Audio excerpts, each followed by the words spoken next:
So as a dad, what's your greatest hope right now? I just, I'd like to hold my kids and see them.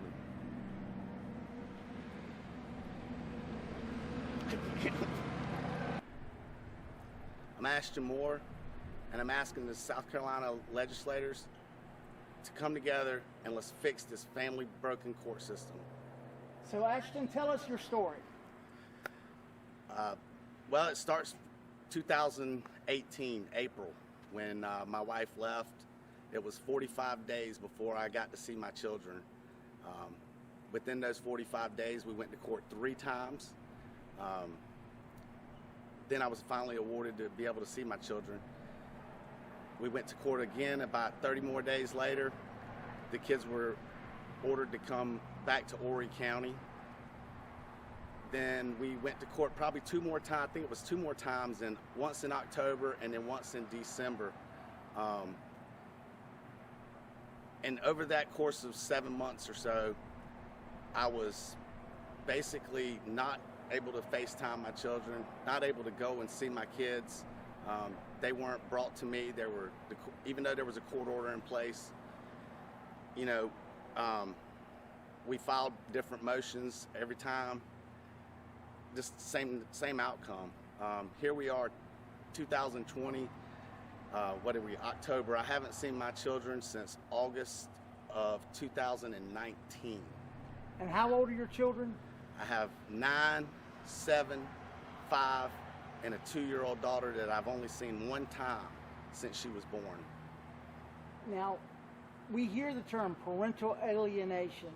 Do you feel like the courts worked in such a way as to foster parental alienation? I think they've ignored the fact that even with there was 2 counselors that were appointed by the court to interview and work with my ex-wife and I.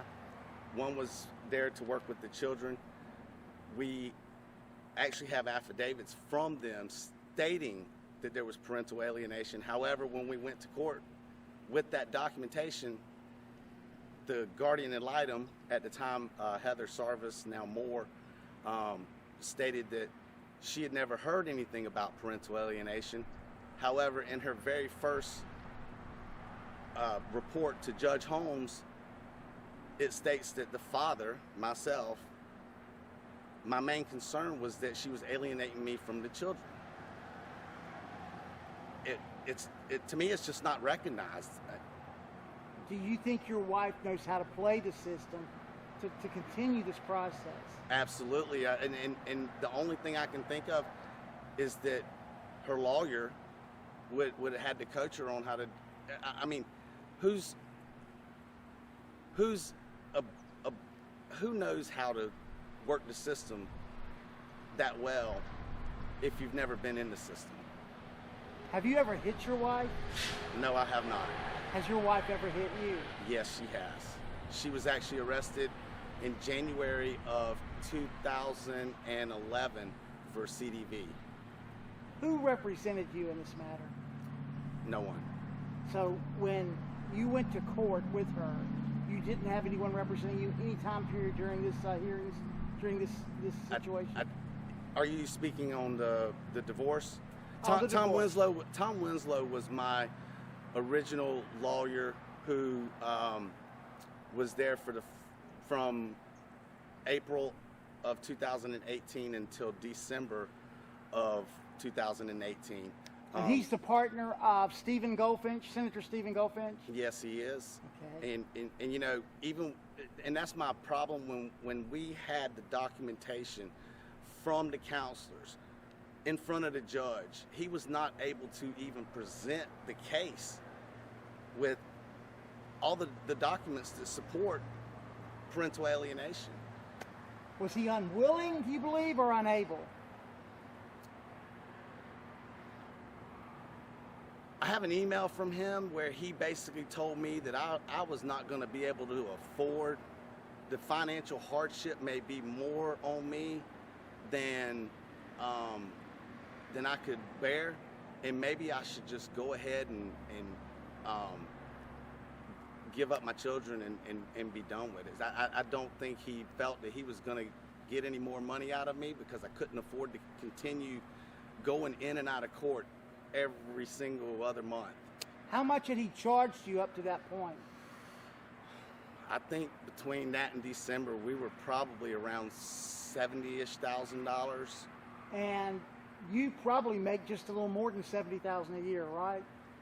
I don't even make that much money. I had to borrow some money from friends. I borrowed some money from family. I actually took out a loan, and to be able to pay for my legal fees. What did lawyer Winslow ultimately encourage you to do? He encouraged me to sign the piece of paper.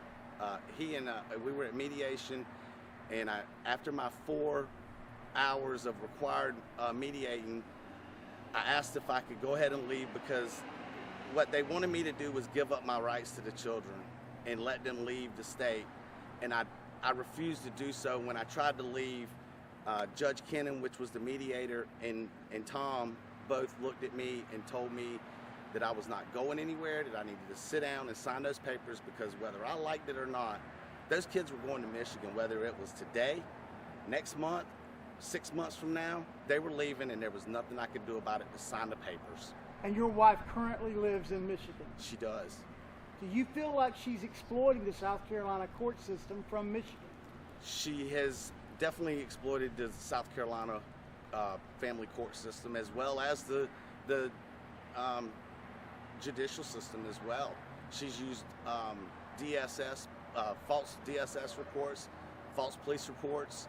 I've been investigated by both numerous times, and you know, there's nothing that I've done wrong. However, all she has to do is make a statement. They investigate me, and then it's dismissed.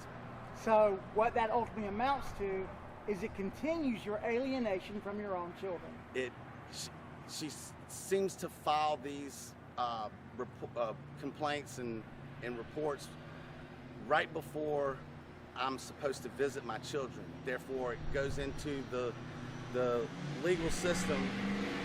I have to be investigated, and while I'm being investigated, I can't see my children, which means I miss that visitation.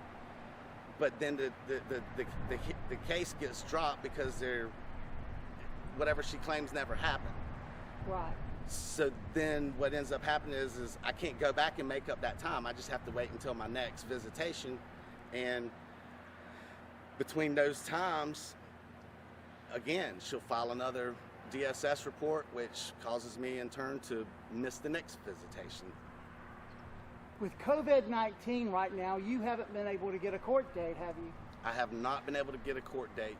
I've been told by my attorneys that the courts keep opening and closing, and I just have to wait and be patient. Senator Luke Rankin picks all of our judges, all of our family court judges, along with the Judicial Merit Selection Committee. If you could say something to them right now, what would you say?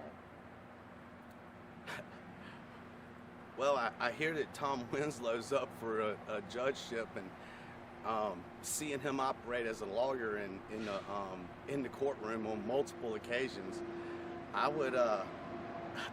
tell them they might need to look in a different direction, because I think any experienced lawyer I don't know that he would be able to control his courtroom.